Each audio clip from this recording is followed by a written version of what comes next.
echo3D community, Megan here to show you a new feature we just released. You can now add bulk metadata on echo3D.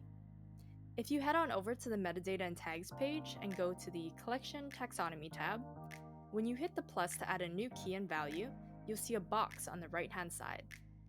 If you check this box, it will apply this metadata to each asset specifically. So for example, if I do scale equals 2, and then check this box, each asset that I have in my collection will have this metadata associated with it. You can see that it is added by going to the asset-specific taxonomy tab and viewing it here.